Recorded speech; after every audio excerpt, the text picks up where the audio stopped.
Jeshi la Israeli limezuia msafara wa meli uliokuwa umebeba misaada kuelekea ukanda wa Gaza na kuwakamata wanaharakati waliokuwemo ndani ya msafara huo, akiwemo mwanaharakati wa mazingira kutoka Sweden, Greta Thunberg. Msafara huo ujulikanao kama Global Samad Flotilla (GSF) ulikuwa na takriban meli 45 zilizobeba wanasiasa na wanaharakati, na uliondoka Uhispania mwezi uliopita kwa lengo la kuvunja uwepo wa jeshi la Israeli katika ukanda wa Gaza, eneo ambalo Umoja wa Mataifa umetahadharisha kwamba linakaliwa na njaa kali. Wizara ya mambo ya nje ya Israeli imethibitisha kuwa meli kadhaa za GSF zimezuiwa na abiria wake kuhamishwa hadi kwenye bandari za Israeli. Serikali ya Tel Aviv, ambayo imelitaja jaribio la GSF la kusafirisha misaada kwenda Gaza kuwa ni uchokozi, huku ikiwaondoa watu hofu kuwa Greta Thunberg na rafiki zake wako salama na wenye afya. Wizara hiyo ya mambo ya nje imeongeza kuwa meli hizo ziliagizwa kubadili mwelekeo kwa kuwa zilikuwa zinakaribia eneo la mapigano. Kwa upande wake, GSF imeelezea kuwa hatua ya kuzuiwa kwao ni kinyume cha sheria za kimataifa na wala sio kitendo cha kujilinda kama inavyodai Israeli, bali ni kitendo dhahiri cha kuwakatisha tamaa. Kupitia mitandao ya kijamii, msafara huo umeandika, hali hii inaonyesha wazi jinsi gani Israeli inavyokwenda mbali kuhakikisha Gaza inaendelea kuwa na njaa na kutengwa. GSF imetaja meli kadhaa zilizokamatwa, ikiwemo Alma, moja ya meli kuu, pamoja na Surius na Adara. Kabla ya kukamatwa, msafara huo ulidai kuwa jeshi la Israeli limeharibu kwa makusudi mawasiliano ya meli ili kuzuia ishara za matangazo ya moja kwa moja ya ukamataji huo. Rima Hassani, mbunge wa bunge la Ulaya mwenye uraia wa Ufaransa na Palestina,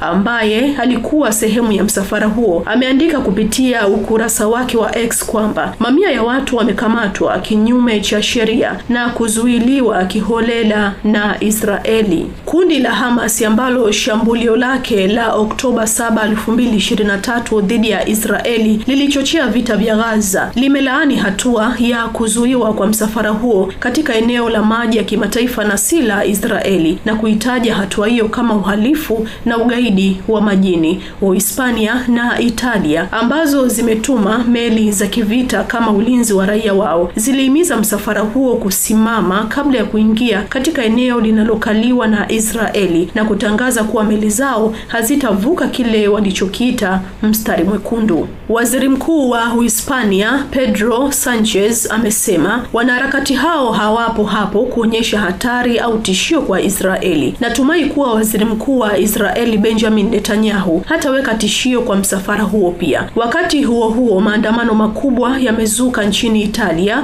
kufuatia hatua ya Israeli kuzuia msafara wa meli uliokuwa umebeba misaada kuelekea ukanda wa Gaza. Mjini Roma, Italia, maelfu ya waandamanaji walikusanyika jana jioni nje ya kituo cha reli mjini humo. Kwa mujibu wa gazeti la Repubblica, kundi la waandamanaji lilielekea katika ofisi ya Waziri Mkuu Giorgia Meloni na kuishutumu serikali yake kwa kushindwa kuonyesha mshikamano na wanaharakati waliokuwemo ndani ya msafara huo wa meli. Shirika la habari la ANSA limeripoti kuwa katika mji wa kusini wa Napoli, waandamanaji waliziba njia za reli katika kituo kikuu cha treni na kulazimisha huduma za usafiri wa treni kusitishwa kwa muda. Maandamano mengine pia yameripotiwa katika miji ya kaskazini ya Milani na Turin na kuonyesha kuenea kwa hasira ya umma dhidi ya Israeli. Chama kikubwa zaidi cha wafanyakazi nchini Italia, CGIL, kimetangaza mgomo wa kitaifa mnamo siku ya Ijumaa kama ishara ya kuunga mkono maandamano hayo na kulaani kile kinachoonekana kama ukosefu wa mshikamano na wanaharakati waliokuwemo ndani ya msafara huo wa meli. Hii ni Msasa Media. Msasa kisasa zaidi.